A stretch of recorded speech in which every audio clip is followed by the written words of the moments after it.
Sayume Sí, un camino al autodescubrimiento.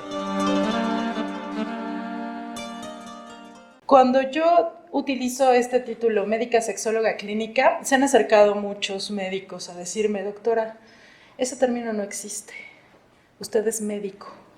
Doctora, usted no debe utilizar la palabra médica. Usted es médico. Si acaso licenciada en medicina, usted no puede utilizar la palabra médica, ¿no? Y yo, ok. Obviamente, por supuesto, me lo han dicho hombres.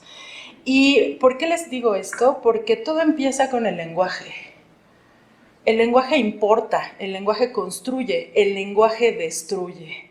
El lenguaje visibiliza e invisibiliza. Y entonces, ustedes se van a dar cuenta, si no me dicen, que hemos construido una sociedad en donde hay personas que pueden decir lo que debemos hacer y lo que no debemos hacer. Yo no sé si ustedes se lo habían preguntado, pero yo digo, ¿por qué la Real Academia Española es la que tiene que marcar el lenguaje en México? ¿No? Es como... Pero bueno, ahorita vamos a entender quizá un poco más, ¿no? Pero todo empieza desde el lenguaje y yo les invitaría, sobre todo como médicos, por supuesto que también como personas, a empezar a aprender que cada experiencia es única, que tenemos rótulos, etiquetas que nos sirven muy bien a la didáctica, pero que en la consulta clínica no nos sirven de nada si no conocemos la experiencia única de cada persona, porque es única, no importa que vengan por la misma circunstancia, cada persona es una experiencia única y tú eres una experiencia única y no permitas que nadie señale qué es lo que tú tienes que hacer, porque todo empieza desde ahí. Y ahorita van a ver por qué se los digo. Entonces, fíjense, la diferencia entre expectativa y esperanza es importante. Yo les preguntaba sus expectativas. Las expectativas, o ambas, expectativa y esperanza, perdón, buscan un resultado. La expectativa es un resultado específico, la esperanza suelta el resultado y suelta el resultado a nuestra sabiduría interna, ¿no? Y ahorita van a ver a qué me refiero con eso, porque sobre todo creo, a lo mejor me equivoco, muchos médicos creemos que el cuerpo solo es físico y no. Es mucho más que eso y la esperanza va más allá del cuerpo físico. De hecho, el cuerpo físico es un efecto, ahorita van a ver. Entonces, vamos a ver si, o sea, les digo, creo que sí voy a cumplir sus expectativas. Hay muchos de ustedes que no hablaron, entonces lo ignoro, quizá no. Qué bueno que no tengan expectativas algunos de ustedes. Vamos a ver cómo nos va, ¿no? Pero bueno, y aquí les comparto que la flor de loto es una flor que emerge en el lodo, ¿no? Y puede salir, como la ven, ¿no? Perfecta. Entonces, ¿qué pueden esperar? Porque yo también traigo expectativas. Entonces, ¿qué pueden esperar de esta conferencia? Bueno, que soy la única responsable de lo que yo diga aquí enfrente, ¿no? Yo soy responsable del contenido, ¿no? Y ese contenido parte sí de mi experiencia profesional, de mi experiencia personal, de diferentes maestros con distintos disfraces que me he cruzado a lo largo de la vida y que me han enseñado muchas cosas. Esas personas de diferentes edades, diferentes nacionalidades, diferentes clases sociales. Entonces, todo eso está, por supuesto, en esta conferencia, ¿no? Y como soy sujeto, soy subjetiva. Si fuera objeto, sería objetiva. Entonces, vamos a partir de mucha subjetividad. Hay cosas que no se pueden reducir a la parte científica, aunque queramos. Y por favor, critiquen, filtren, no me crean nada, ¿no? Tú tienes la última palabra, tú tienes el criterio suficiente para investigar, tienes el conocimiento suficiente, las herramientas suficientes para investigar, para ir a preguntarle a las personas por qué están haciendo lo que hacen. Por ejemplo, ahorita que su compañero decía, bueno, ¿y es el vandalismo una forma de protestar? ¿Quién ha preguntado siquiera para qué lo hacen? Lo primero que hacemos es señalar. Pero después, si podemos filtrar después, es, a ver, cuéntame tu experiencia, que seguramente no es la misma que la que pintó, que seguramente no es la misma que la que grafiteó, que seguramente no es la misma que la que tiró el monumento, que seguramente no es la misma la que ni siquiera salió a la calle, ¿no? Entonces también es importante ir a conocer esa parte. Entonces no conozco la solución y la receta porque es un tema muy complejo. Y ahorita se van a dar cuenta, ustedes ya saben varias cosas, ya han escuchado, bueno, a rabiar este tema durante los últimos meses seguramente, y no hay una sola forma de hacer las cosas, hay muchas formas de prevención y también de intervención y veremos algunas de ellas.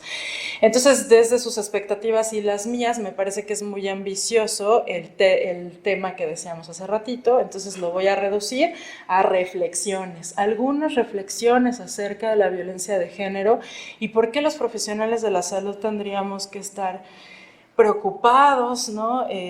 Haciendo algo al respecto de los feminicidios, ¿no?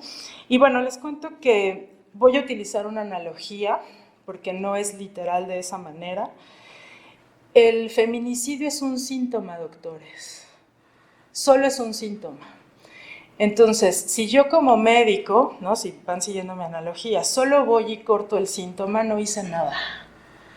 Tengo que ir por la causa. Podemos tener pues soluciones para los síntomas, sí, pueden ser efectivos, sí, muy, pero si no voy por las causas, ese efecto va a volver a aparecer una y otra vez. Entonces, de hecho, fíjense, el homicidio es uno de los extremos de la violencia, donde ya no hay nada más, ¿no? Entonces, es además un síntoma, como evidentemente pueden ver, muy grave. Entonces, bueno, fíjense, existen 5 emociones básicas a través de las cuales surgen las demás emociones. Por el enfoque que yo estudié, yo también estudié algo de psicoterapia, agrego una sexta y les comparto la mnemotecnia, que es MATE-A-A. Miedo, alegría, tristeza, enojo, afecto y angustia.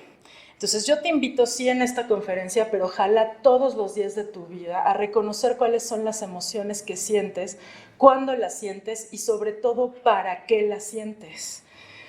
El miedo te dice, cuídate, pero sigue avanzando y sigue tomando decisiones. El miedo es una emoción que surge cuando nosotros ya tuvimos una experiencia que no fue grata, y entonces el cuerpo tiene memoria, reacciona y dice aguas, pero no es para que te detengas, es para que continúes con precaución. La alegría sabemos que nos indica que todo está bien, la tristeza nos viene a decir suelta, qué bueno que reconoces que hay algo que te pone mal, pero suelta eso que te pone mal. El enojo indica, revisa tus límites, los límites contigo mismo, contigo misma y los límites con los demás. Algo está pasando ahí, o estás poniendo demasiados límites o no estás poniendo ninguno. El afecto también indica que todo está bien, pero indica en relación a los demás, qué es lo que yo siento por otros y qué es lo que otros sienten por mí. La angustia tiene 2 lecturas muy importantes. La primera es que aparece frente a la incertidumbre. Cada que no tengamos certeza de algo vamos a sentir angustia.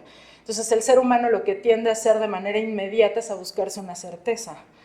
Entonces no hay otro remedio para la incertidumbre que atravesarla. Pero hay otra lectura que me gusta mucho más y que es importante y te invito a que la revises. Cuando hay angustia es como si te dijera al oído, no estás siendo tú mismo, no estás siendo tú misma, suelta las máscaras ya. ¿Por qué les estoy hablando de emociones? Porque vamos a hablar de dónde surge esto que seamos receptores, generadores y observadores de violencia. Y una de las primeras cosas es que no conocemos las emociones y sobre todo no las reconocemos en nosotros mismos. Y sobre todo, ¿quiénes creen? Los profesionales de la salud. Entonces digo, ni les tengo que pasar las estadísticas, ustedes pueden ir a leer cómo estamos los profesionales de la salud en salud mental. Y entonces aquí hay una pregunta, ¿no? En este tema, en la violencia de género, ¿a qué emoción te rindes para cederle tu poder? Porque tú eres quien siente la emoción vino a decirte algo, pero ¿cuánto tiempo te quedas tú rumiando la emoción? Si no vas a hacer nada, ¿para qué la tienes? Porque muchas veces tenemos un manejo irracional de las emociones, y ahorita van a entender un poco más cómo esto nos deriva casi siempre a violencia. Entonces te invito a revisarlas. a no acumularlas, a no dejarlas pasar, porque si las escondes y las acumulas, van a salirte en momentos lo menos esperados posible y de forma irracional.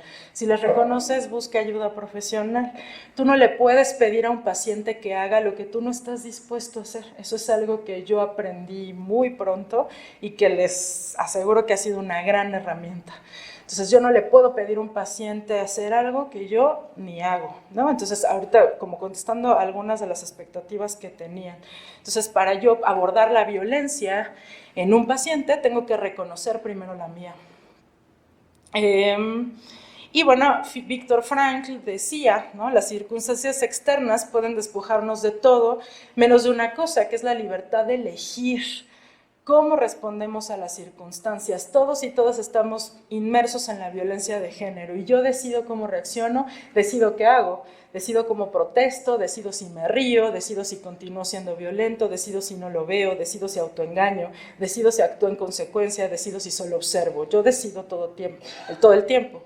El amor, el vacío, la apatía, la violencia suceden todos los días. ¿Qué eliges tú? ¿Y qué eliges tú todos los días? En cada momento del día. Porque a lo mejor, ay, no, yo elijo el amor. Pues sí, pero ¿cuánto tiempo? ¿No? O, ay, no, yo elijo la no violencia. Ajá, ¿cuánto tiempo y en qué circunstancias? No, yo elijo actuar. Ajá, ¿cuánto tiempo y en qué circunstancias? Entonces, si no lo tienes claro y específico, difícilmente lo vas a poder llevar pues a la práctica, ¿no? A la vida cotidiana. Y bueno, aquí es más, creo que es una advertencia. Ninguna de nosotras, ninguno de nosotros va a salvar al mundo, ¿no? De hecho, probablemente tendríamos que protegernos especialmente de aquellos que lo aseguran y además lo intentan. Tenemos muchas historias, doctores. El que no conoce la historia está condenado a repetirla. Y duda de esta diapositiva y te invito a visitar, si no lo conoces, el Museo de Memoria y Tolerancia.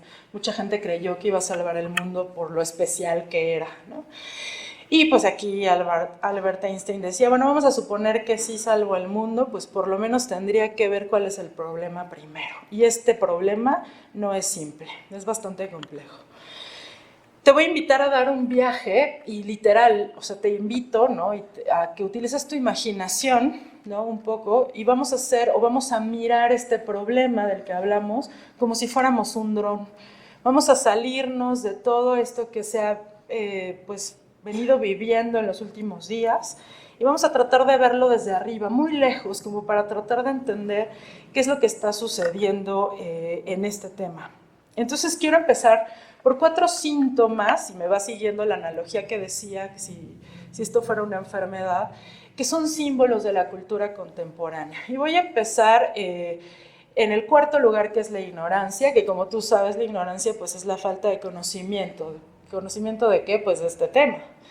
Por allá mencionaban, pues hay gente que ni siquiera se conoce los conceptos. Entonces es importante empezar también por la educación, ¿no? Aquí también podríamos empezar a ver las formas de intervención.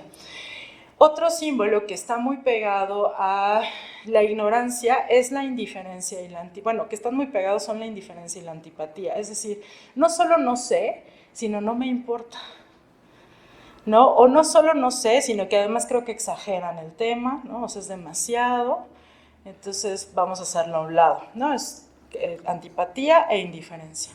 Y la otra y el primer lugar es el autoengaño, ¿no? Creer que lo que yo creo es verdad, que lo que yo creo es lo único que existe, que lo que yo creo se puede dar por hecho y está tallado en piedra y no es así.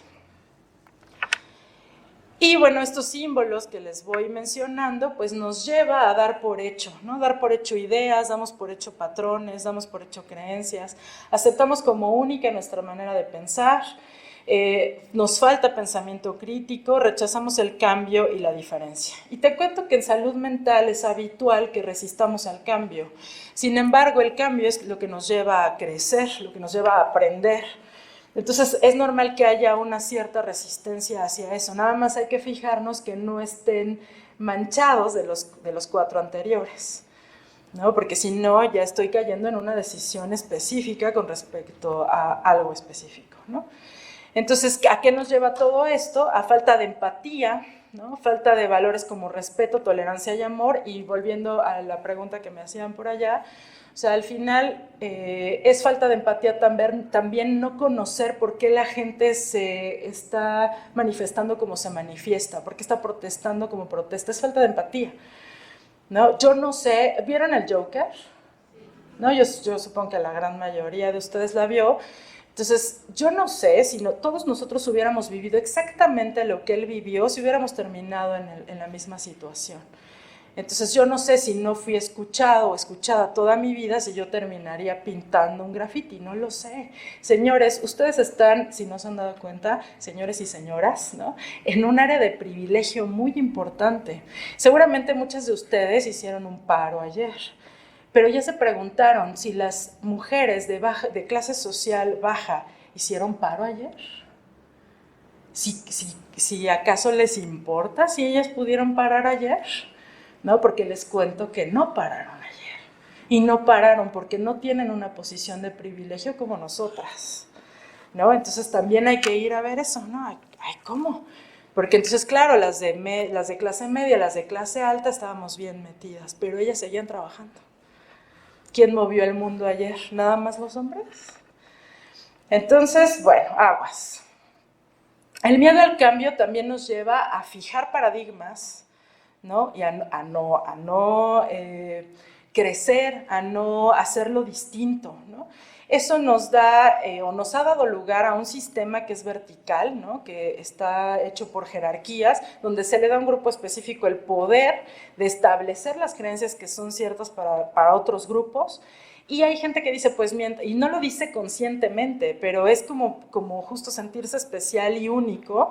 Es como, mientras exista quien discriminar, me creo mejor persona. O si tengo un mejor estatus en la verticalidad, o si tengo un mejor privilegio, pues creo que soy mejor que los demás o las demás. Entonces, hemos hecho un sistema de seguidores y se nos olvidó que éramos co-creadores, que nosotros decidimos lo que vamos creando y lo que seguimos, ¿no? Cuando tú decides parar ayer, por ejemplo, o venir a tus actividades o no, estás decidiendo y contigo se está construyendo la cultura. Porque mucha gente dice, no, es que es culpa de la sociedad, es culpa de la cultura. ¿Y quién es la cultura y quién es la sociedad? Porque si no le ponemos cara, nombre y apellido, pues entonces siempre el problema va a estar en el allá y en el entonces, y yo estoy muy bien en donde estoy. Entonces, aguas con esto, porque es algo que se ha hecho a nivel internacional. No solo es aquí, ¿no? Otros símbolos de la cultura contemporánea que nos llevan al tema de la violencia es que esta generación, especialmente, que no la única, es que ve todo como desechable, ¿no? Todo se puede usar y tirar, y ese usar y tirar se nos está colando a otras áreas de la vida. Estaba medianamente bien si solamente se trataba de materia. El tema es cuando ya están las relaciones, y todos los profesionales de la salud mental les podemos contar bastante de cómo se nos está colando en otras áreas de la vida. Todo es instantáneo, inmediato, difícilmente estamos en el aquí y en el ahora. Todo el tiempo estamos en el pasado o en el futuro, ¿no? Nos surge lo que sigue, lo que sigue, lo que sigue, y difícilmente estamos viendo dónde estamos, y es en el presente donde se crea. Entonces, si estoy ausente del presente, ¿qué estamos haciendo? También, fíjense, la muerte y el dolor son inevitables. No hay cómo evitar la muerte, no hay cómo evitar el dolor. Entre más pronto lo crean, lo acepten y lo asuman y lo encarnen, van a sufrir menos. Pero es inevitable la muerte y el dolor. Esta generación dice, pues, si va a haber dolor, que el remedio sea inmediato, ¿no? Ustedes, futuros médicos, van a ver a muchos pacientes llegar y decir, llevo con este problema 20 años, ¿no? Y es como, ¿y qué le hace pensar que lo va a resolver saliendo de esta consulta? Porque muchos lo esperan así, pero tiene que ver con esto, porque tenemos pastillas para todo, ¿no? Entonces, esto nos da lugar a un modelo social que es consumista, es competitivo, es jerárquico, es binario y es sexista. Es decir, un sistema que divide. Un sistema que divide para todo. Ahorita vamos para el género, pero acuérdense que lo estamos viendo desde arriba. Estamos divididos en un montón de lugares. No es lo mismo ser mexicano que inglés, que chino, que japonés, ¿no? Entonces vamos a ir llegando al género.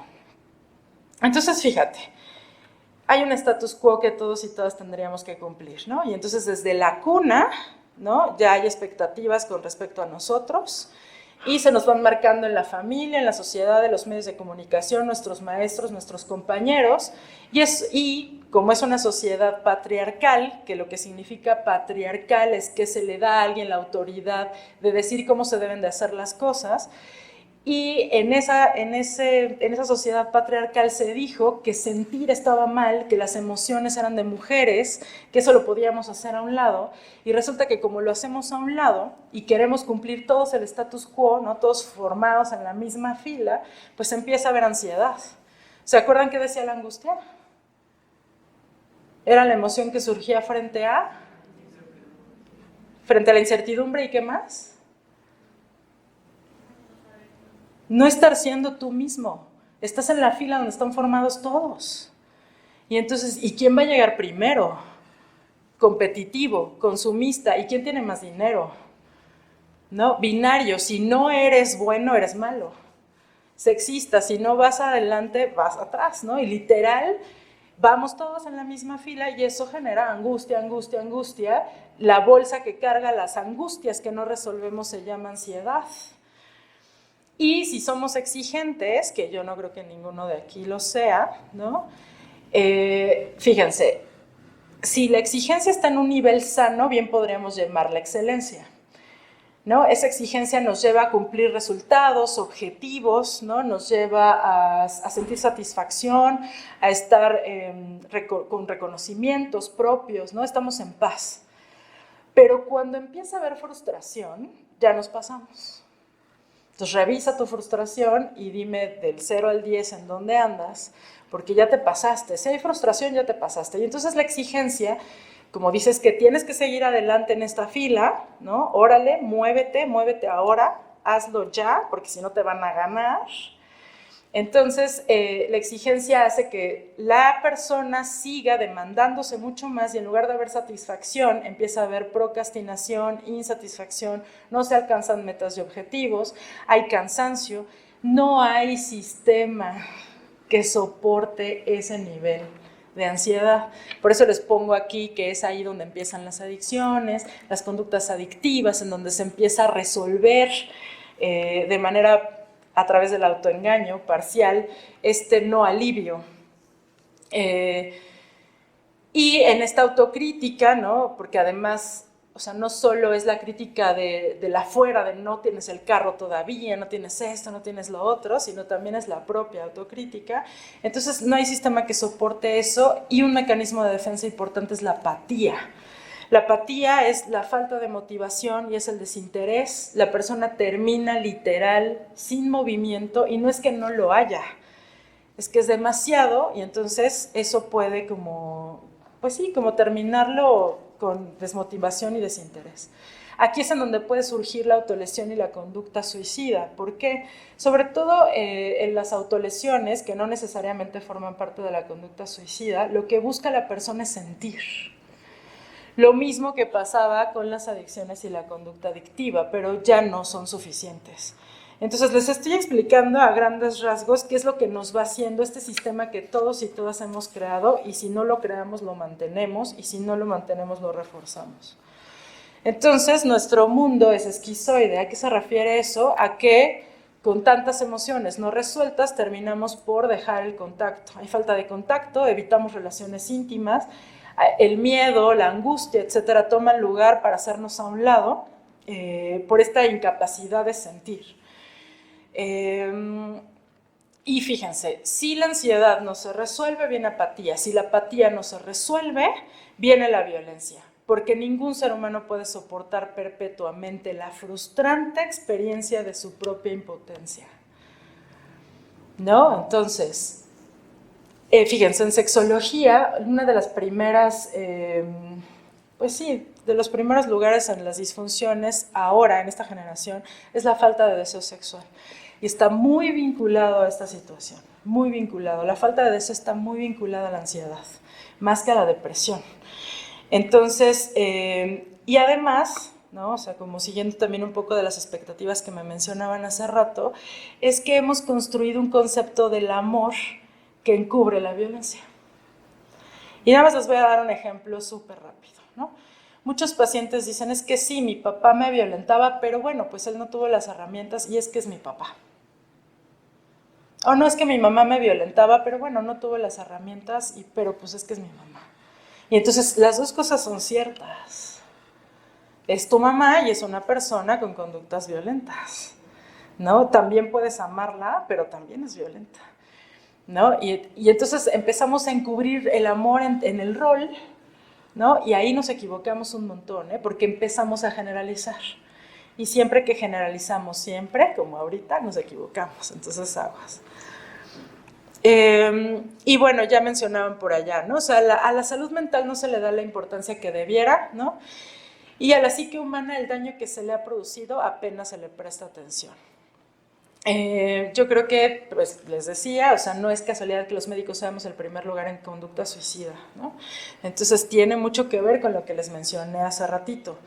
Entonces, ¿por qué no se le pone atención a la salud mental? Pues otra vez por el sistema jerárquico que hemos construido. Yo no sé ustedes, pero en mi generación se formaban las especialidades médicas por jerarquía.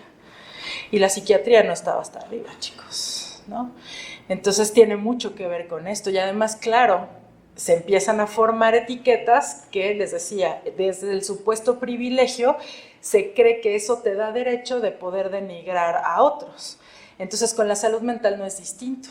De hecho, hasta los pacientes de salud mental se hacen a un lado. Mucha gente le da muchísima pena decir que está en terapia o que está en psiquiatría porque sabe que puede ser discriminado, o sea, puede ser violentado, puede recibir violencia. Entonces, y fíjense, individuo significa no dividido, viene del latín individus. Entonces, el ser humano no puede escindirse, no puede escindir su cuerpo mental, su cuerpo emocional, su cuerpo físico, su cuerpo sexual, su cuerpo espiritual sin consecuencias. Si haces a un lado cualquier área de tu vida, esa factura va a llegar tarde o temprano y ya decíamos que muchas veces puede terminar en violencia, sobre todo porque me estoy negando a mí mismo o me estoy negando a mí misma. Entonces, bueno, aquí les voy a explicar un poquito que se dice, ¿no? O sea, ya hay muchos autores que dicen que la psique tiene estados sanos, estados de trauma y estados en donde se utilizan como varias formas para la supervivencia. Entonces, pero primero tenemos que entender qué es una psique en estado sano. Entonces, una psique en estado sano es aquella psique que nos ayuda a estar abiertos a los demás, ¿no? Yo estoy abierta a los demás, estoy con mi autoconocimiento, comparto, ¿no? Escucho a los demás, nos reconocemos como un organismo diferenciado del otro y a la vez parte. Somos individuos profundamente sociales y es una paradoja irresoluble, ¿no? O sea, este es un pleonasmo, o sea, no se resuelven las paradojas. Somos lo mismo, ¿no? Tanto sociedad como individuo, y no nos podemos escindir de eso ni aunque queramos. Entonces, en caso de conflicto podemos permanecer tranquilos, podemos llegar a acuerdos y lo hacemos como bien, ¿no? En estados de estrés, la percepción, los sentimientos, los pensamientos nos llevan a enfocarnos como en el peligro que tenemos enfrente. Entonces eso nos quita mucha visión, nos cierra, resolvemos el conflicto a través del estrés. Entonces son mecanismos de emergencia importantes que se tienen que solucionar pasado el conflicto. Si no se soluciona el conflicto, entonces viene el trauma. Y les voy a poner un ejemplo de la vida cotidiana. Si cualquiera de nosotros vamos por la calle y nos asaltan, es habitual que sintamos miedo, porque lo que está haciendo la psique es reacciona, cuídate, protégete, resuelve. Ahí tendría que terminar el conflicto. Pero hay muchas personas que en la noche, al otro día, 2 años después, 3 años después, siguen con el mismo cassette. Es que yo salí, me asaltaron, yo salí, me asaltaron. Y por supuesto, el organismo vuelve a sentir las mismas emociones. Ese ya es un estado de trauma, ya hay un daño, es irracional, ya no está sucediendo. Les pongo las imágenes de los animales porque no son racionales y es mucho como ellos actúan. Si ustedes observan la naturaleza, tiene mucho que enseñarnos. Entonces, muchos animales, después de pasar el trauma, pueden solucionar y regresar a lo sano. Nosotros no. Nosotros nos metemos, pero además nos sumamos traumas. ¿no? O sea, además activamos modos de emergencia psíquicos todo el tiempo. Si no dormimos bien, si no comimos bien, si la autoexigencia ya nos rebasó, si estamos frustrados, si no resolvemos la ansiedad, la tristeza, etcétera, eso mete a la psique en trauma todo el tiempo, y si no se resuelve va a haber consecuencias, y ya les dije que muchas veces esa consecuencia es la violencia. Entonces, bueno, les decía que hay autores que dicen no toda la psique se trauma, no toda la psique sana, no toda la psique está en supervivencia, ¿no? Es decir, podemos ayudarla a sanar. Entonces, con las partes sanas seguimos respondiendo, ¿no? O sea, seguimos en contacto con la realidad, pero con la parte traumatizada ya no. Las emociones las seguimos haciendo a un lado hasta que se vuelven insoportables. De pronto nos encuentra la emoción y no sabemos ni qué significa, ni qué hace aquí, por qué estoy sintiendo tanto con tan poco. Y tiene que ver con eso. Y las estrategias de supervivencia, desgraciadamente, es que nos borran la realidad y nos las nublan, ¿no? O sea, el cuerpo ya está hasta tanto estrés que necesitamos utilizar otras fórmulas para salir de ahí. Y muchas veces los seres humanos elegimos el juego, el sexo, la bebida, las sustancias, otras conductas para poder aliviar eso. O sea, nos estamos sosteniendo por cosas y situaciones que no son sostenibles a largo plazo. Y son los niños y las niñas los principales receptores de violencia. No conozco una imagen que diga, este es el sistema vertical que hemos creado, pero sí puedo decirles que los niños y las niñas están viviendo violencia de manera importante. Fíjense, la CNDH el año pasado hizo una encuesta en México donde 8 de cada 10 adultos considera a los niños como propiedad privada, es decir, como el agua que tengo aquí, ¿no? Yo puedo decidir sobre ella y hacer lo que yo quiera sobre ella, nadie tiene que decirme cómo hacerlo. Y entonces, ¿cuántos años llevaremos, doctores, educando a niños y niñas a través de la violencia? ¿No? 8 de cada 10, 45% es la prevalencia de la violencia sexual infantil en México. O sea, casi la mitad de niños y niñas han sido violentados sexualmente, ¿no? O sea, ese es un apellido de la violencia. Y además, fíjense, ¿desde dónde este sistema que les decía, este status quo que se marca como, no, pues es que los niños no opinan, ¿no? Los niños no tienen por qué opinar, son vistos como traviesos, no son fidedignos, están mintiendo. En México es más fácil creer que un niño miente a creer que un adulto miente. Y eso también es una diferencia, ¿no? De este sistema que vamos construyendo. Cuanto mayor es el dolor disociado, mayor es la propensión a la violencia. Y entonces, si me va siguiendo, doctor, doctora, ¿no?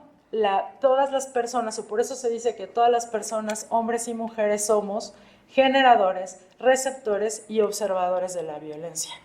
Más o menos, sí, hay quien más, hay quien menos, pero todas y todos hemos coparticipado en todos los papeles, y más vale que empezamos como a reconocerlo, ¿no? Porque se puede, o sea, estas emociones no resueltas se pueden expresar a través de agresiones. Entonces, ya vamos aterrizando hacia el género, y te cuento que los hombres no son violentos per se, ni las mujeres son amorosas por naturaleza. Tiene que ver con cuántos traumas a nivel social y psicológico tenemos a lo largo de la vida, y tenemos muchos, no nos escapamos nadie. Y eso hace que, obviamente, en este sistema jerárquico, y que les decía que la salud mental está hasta abajo, es como, no, yo no puedo ser enfermo. Entonces, si no estoy enfermo, estoy arriba, ¿no? Afortunadamente, y aquí está puesta nuestra esperanza, es que la identidad de una persona es la suma de todas las experiencias. Ya se los decía hace ratito, una psique traumatizada no solamente está traumatizada, ¿no? O sea, tiene otras áreas a través de las cuales se puede trabajar. Y además nadie está predeterminado de por vida. Cada persona es un sistema de desarrollo abierto. Entonces, en resumen, ¿qué es lo que hemos construido? Nacemos y nos insertamos en una sociedad cuya visión del mundo y de las relaciones suele centrarse en el punto de vista masculino, no de los hombres. En la división que hemos hecho desde la masculinidad, ¿no? Esta masculinidad en donde hay jerarquías, ¿no? En donde alguien más alguien vale más que alguien más, en donde las emociones no tienen lugar, ¿no? A eso se refiere androcéntrico, centrado en la masculinidad, no en los hombres. Los hombres son a quienes mayormente se les ha dado ese privilegio, pero también existen mujeres, aunque mucho menos. Se da por sentado que el hombre es quien ejerce esta autoridad, pero en realidad cualquier persona que esté inmiscuida en el patriarcado es el sistema de todos los sistemas opresores. El patriarcado es todo el sistema que hemos formado que va siendo más pequeño. Fíjense, una mujer transexual, lesbiana, indígena, con discapacidad, sin hijos y soltera, ¿no? O sea, tiene un montón de estigmas que cualquiera de nosotros pudo haber violentado, aunque sea desde la burla, alguna vez. Cualquiera de nosotros en cualquiera de las etiquetas que les mencioné. Entonces, el patriarcado es todo el sistema que encubre esos microsistemas que hemos formado. Entonces, ahí se normaliza y se reglamentan las relaciones. Aquí, como ejemplo, puse heterosexuales como la única forma posible, pero yo les diría verticales como la única forma posible, ¿no? Eso es lo que hemos estado construyendo en un montón de lugares, ¿no? Entonces, vamos a los conceptos básicos. El sexo solo es la diferencia anátomo-fisiológica entre hombre y mujer.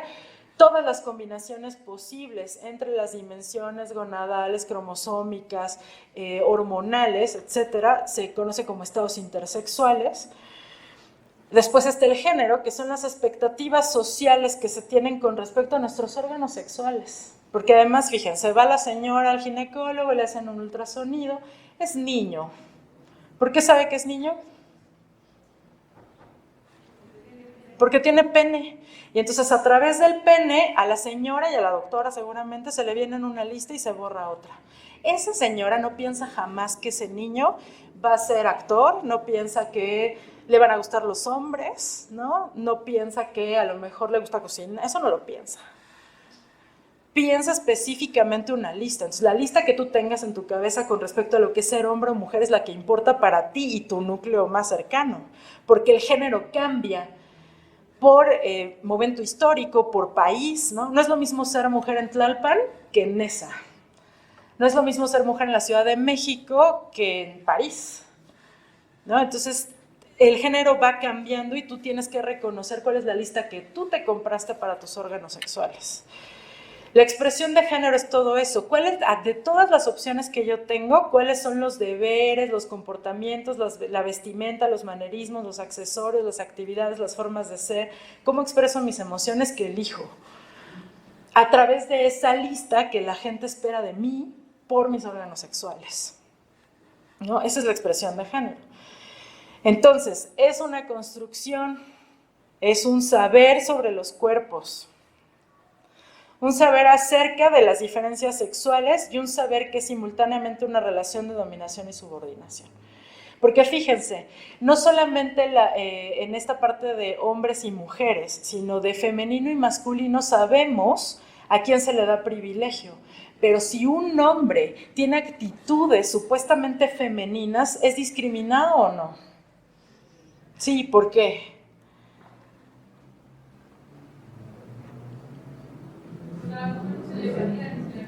Ajá, porque exacto, entonces está validando este sistema vertical que hemos construido. No importa quién lo viole, quién se salga de las reglas. Todo aquel que se salga de las reglas, de este sistema consumista, competitivo, todo lo que dijimos hace ratito, está mal. Y es digno, aparentemente, en esto que les digo que hemos construido, de ser subordinado. La violencia de género, fíjense, hay posgrados de violencia y posgrados de género. Pues evidentemente, ¿no? Hay mucho que saber de ambos temas. Pero sí te cuento que, y creo que espero haberlo dejado claro, o sea, la violencia es un punto de todo esto que hemos construido como muy, muy grave, ya muy al final, ¿no? De todo un sistema social complejo, y el género es un apellido de esta violencia. Hace ratito decían, ¿cuáles son las formas de la violencia? Formas de violentar a alguien hay muchísimas formas de violentar a alguien, ¿no? Entonces, la violencia de género es todo acto que resulte o pueda tener como resultado un daño físico, sexual o psicológico para la mujer, tanto si se produce en la vida pública como en la privada, y las formas de violencia son otra cosa que ahorita vamos a resumir un poco. Entonces, ya nos vamos acercando cada vez más al teatro, ¿no? Y el primer paso hacia el cambio es la conciencia. Decíamos hace rato que tenemos mucha resistencia al cambio. La única forma de cambiar es ser consciente. ¿De qué? Ser consciente, ¿qué significa? Darse cuenta de qué, de cómo está construido el sistema. Si yo sé cómo está construido un sistema, si yo sé cuál es la respuesta de la enfermedad, entonces voy a poder hacer algo al respecto. Si lo desconozco y solamente lo descalifico, solamente digo, ay, ¿quién sabe qué es eso? Ignorancia, antipatía, autoengaño, pues no voy a poder hacer absolutamente nada. A esto me refiero con la aceptación. La aceptación no quiere decir que vamos a normalizar la violencia y todo está muy bien. No.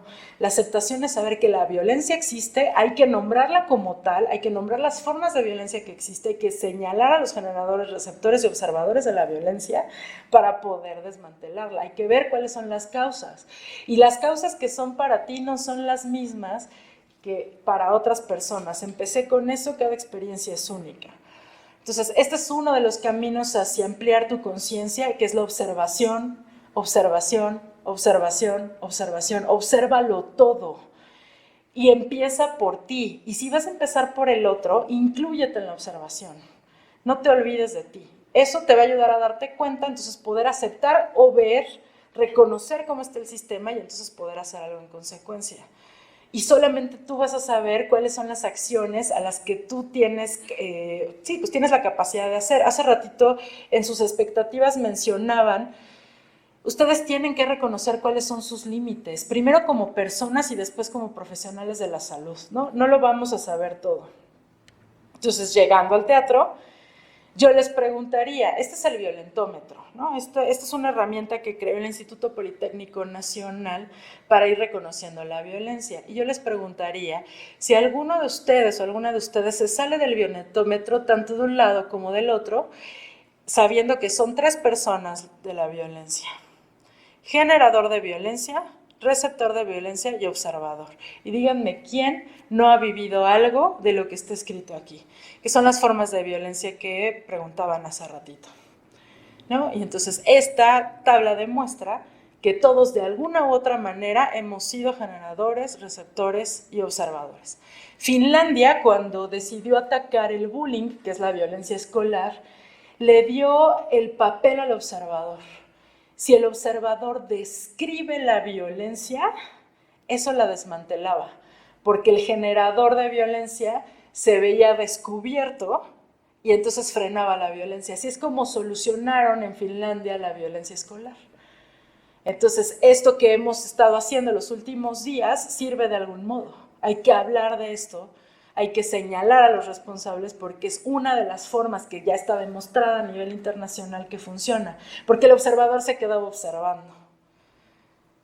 Sabía que había violencia, sabía desde dónde, sabía quiénes la ejercían y no dijo ni hizo nada. Entonces ahora se le pide al observador de violencia que describa la violencia cuando estén presentes el generador y el receptor de violencia y que haya otras personas. Eso es lo que hicieron con los chiquitos. Los niños y las niñas rápidamente aprendieron cómo y se desmanteló el bullying en Finlandia. Entonces, bueno, te invito a que busques esto que menciona Ortega y Gasset, ¿no? Hay un cierto fondo insobornable en nosotros, ¿no? Bajo todo este sistema que hemos creado hay algo en donde solamente tú tienes poder, ¿no? O sea, ¿quién eres tú, este ser único que vino a crear algo distinto a todos los demás? Y que no tiene que ver con lo que te dijo tu mamá, ni tu papá, ni lo que te dicen en la facultad, ni lo que supuestamente eres como médico, como mujer o como hombre. ¿No? Hay algo adentro de ti que es importante que ya escuches y que muchas veces viene desde las emociones, ¿no? Entonces, es una persona que hace eso difícilmente va a ser corruptible y sobornable. Y, por supuesto, generador, receptor, observador de la violencia. Para tener una mejor relación con los demás tenemos que empezar aquí adentro. ¿Dónde se resuelve la violencia, doctores? Adentro. ¿Cómo voy a poder yo ayudarle a una persona que yo me dé cuenta, como el ejemplo que nos decía la doctora hace ratito, que ha vivido violencia? Primero tengo que reconocer la mía, cómo estoy con ello, y después pregunto. Una psiquiatra experta en violencia decía, a la persona que está viviendo violencia y que no la reconoce, lo único, no hay nada que hacer. Absolutamente nada que hacer. Si la persona no quiere ver, no vio y se acabó.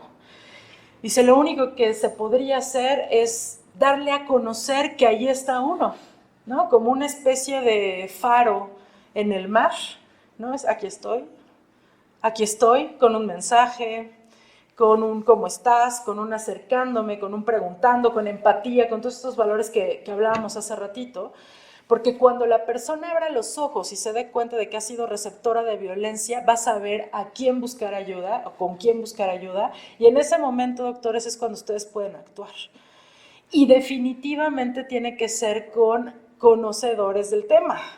Por lo que les decía, es un tema complejo. Entonces, ¿tenemos derecho a protegernos de la violencia? Sí, siempre que nos sea posible. Y para ello tenemos que reconocer nuestra propia psique. Si reconocemos cómo fuimos tratados en la infancia, cuáles son nuestros actos repetitivos ahorita, si hemos recibido violencia o la hemos ejercido o solamente la hemos observado, si reconocemos eso vamos a poder hacer algo al respecto aquí y afuera. Si no, olvídenlo, mejor no hagan nada, ¿no? Porque más bien puede empeorar. Nada de lo que está afuera no estuvo adentro primero, ¿no? Esto también lo pueden, les decía, no me crean, vayan a vivirlo, vayan a leerlo, ¿no? Todo lo que ustedes ven a su alrededor tiene que ver todo con ustedes mismos y está en sus actos repetitivos, ¿no? En cómo reaccionas, ¿no? ¿Eres observador, eres reaccionador, eres accionador? Porque fíjense, ahorita que yo leí algunos de sus pósters allá afuera, me llama la atención cómo todo el mundo, o sea, tiene que decir con respecto a la denuncia y nadie para qué es lo que vamos a hacer. Eso está vacío. Y entonces, ¿quién va a hacer algo? No nos podemos quedar solamente en el vamos a decir, lo que sigue es qué vamos a hacer, cómo lo vamos a hacer. Ya les dije algunas cosas y sin duda la educación es la intervención más importante. Y la educación en salud mental, además, que eso se nos está olvidando. Entonces, pues, algunas de las conclusiones de estas reflexiones que les comparto para pasar a sus preguntas es que cambiar para bien solo lo puede hacer uno mismo. Si tú decides el cambio, lo vas a hacer. Si decides no cambiar, no va a pasar nada, ¿no? O sea, cada uno de nosotros, tú no tienes injerencia en el otro. Si el otro no quiere cambiar, no va a cambiar por mucho que te pares de manos. Cambia tú y entonces cambia el mundo a tu alrededor, literal, y lo puedes ir a comprobar. La causa no se encuentra solo en nuestro entorno natural, está dentro de nosotros mismos. ¿Quién es la sociedad? ¿No? O sea, tú eres parte de eso, tú cómo contribuyes con este sistema jerárquico y no solo en el tema de género, porque quien no es violentado en el género es violentado en otros lados, quien no violenta en el género violenta en otro lugar. Entonces empieza a observarte, ¿no? Podemos envenenar la convivencia humana con la violencia y con las microviolencias, con lo que empezaba el violentómetro, que es la burla o reírte. No, con eso. Ya con eso estás contribuyendo al feminicidio, lo creas o no. Y obviamente, fíjense, tender al autoengaño nos lleva a mantener, pues mantenernos ciegos hacia lo que está pasando. Y mantenerme ciego de mí, de lo que yo puedo hacer. Y bueno, que las personas seamos cooperadoras, agresivas, depende en primer lugar del estado de nuestra psique. Esto no nos lo han enseñado, o sea, la salud mental apenas va teniendo voz. Entonces, pues algunas sugerencias es que aprendas a conocer la psique, ¿no? La tuya sobre todo, pero también cómo funciona, porque a través de eso vas a poder entender muchos de los procesos sociales e individuales que estamos viviendo en el tema de la violencia. Si tú trabajas tu psique, vas a poderla trabajar con otras personas, vas a poder detectar cuando uno de tus pacientes tiene algún conflicto y poderlo derivar pues pronto. Y bueno, te cuento que solamente conversar así como lo estamos haciendo nosotros no funciona. Es como solo ir a escribir, no funciona. Hacer solo eso no funciona. Hay que pasar a hacer otras cosas, ¿no? O sea, ¿qué vas a hacer en tu acción, en tu cotidiano, en tu salón, con tu celular, con tus relaciones, ¿no? ¿Qué vas a hacer tú? Hay que distinguir lo interno de lo externo, hacer diferencia entre pasado, presente y futuro, ¿no? Revisa los símbolos de cultura en tu vida, cómo te mueves tú, ¿no? ¿Qué tan ansioso te pones si no te responden un mensaje de WhatsApp al segundo, por ejemplo, ¿no? Si no te contestan en Insta, en fin, o sea, empieza a revisar eso. Y la propuesta, pues, es que hagamos un sistema horizontal, en donde tú y yo, ¿no? Esta parte, eso, a eso se refiere igualdad, equidad, ¿no? Dejemos de ver vertical, veamos horizontal. Primero voy yo y luego tú, ¿por qué? Porque tengo control de mí nada más, de mis pensamientos, mis emociones, mi voluntad y mis acciones. Entonces empiezo por mí y sigo después con el otro. No puede ser distinto. El orden es estricto. Aquí, bueno, se las puedo dejar con la doctora, si pueden tomarle una foto. Aquí hay algunos libros que les sugiero que lean de cómo ver la violencia desde afuera hacia adentro. Porque si se dieron cuenta, el género solo es un escalón, ¿no? O sea, y si la violencia de género tiene este nivel, imagínense cómo está. Nada más hay que voltear a ver el mundo, ¿no? También hay 2 documentales ahí que les sugiero, que es el de I Am, o Yo Soy, y el de Home. Para que vayan entendiendo mucho más lo que les he dicho aquí y vayan viendo de qué son parte o de qué somos parte en este tema y entonces ya podamos hacer algo al respecto. Y les recomiendo, por supuesto, estas películas son una maravilla con respecto al tema de violencia de género y el autoengaño, ¿no? Es impactante. Y casualmente la de Reina de Corazones marca cuando la mujer utiliza el tema del género en contra de los hombres, los niños y los adolescentes, ¿no? Entonces vale mucho la pena para que justo empecemos a quitar apellidos, no para invisibilizar, sino para visibilizar que todos nosotros formamos parte de lo que vamos construyendo. También, si no has ido al Museo Memoria y Tolerancia, te invito a que lo conozcas, porque es ahí donde podemos conocer cómo hemos replicado la violencia en todos lados, ¿no? La salud no es ausencia de conflicto, es un desafío, ¿no? Y de ti depende hacerlo fecundo también, para ti y para tus pacientes. De hecho, o sea, ser médico también requiere mucho arte, ¿no? Hay que ser muy creativos. Y bueno, esto también es para ustedes, pero también pues para las autoridades de esta institución, ¿no? Para todos nosotros. Que no nos dejemos paralizar por todo lo que está sucediendo, al contrario, ¿no? Yo creo que cada generación tiene para aportar algo distinto y en esa suma que vamos haciendo todos, entonces podemos seguramente parir un mejor resultado, ¿no? Entonces hay que dejar que también esta generación, a través de lo que haga y la manera en cómo proteste, pueda parir su propia originalidad.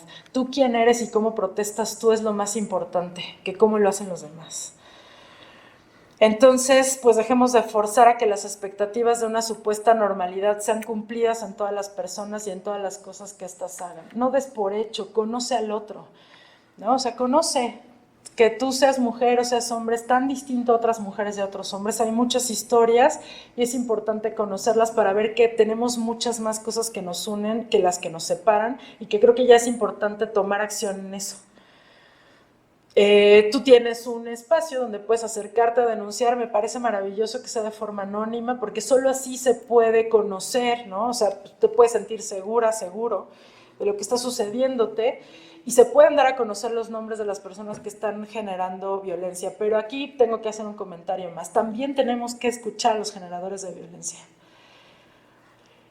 Eso es una experiencia personal. Cuando yo estaba en el último año de la maestría en sexología, uno de mis maestros entra y dice, no, ustedes ya están muy sensibilizados en la violencia sexual, ¿verdad?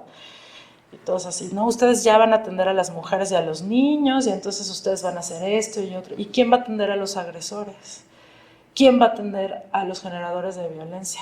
Y ustedes, queridos jóvenes, son futuros médicos que muy probablemente van a haber generadores de violencia y merecen también la misma atención que el receptor de violencia, y también hay que escuchar porque muy probablemente ese generador de violencia fue receptor de violencia también.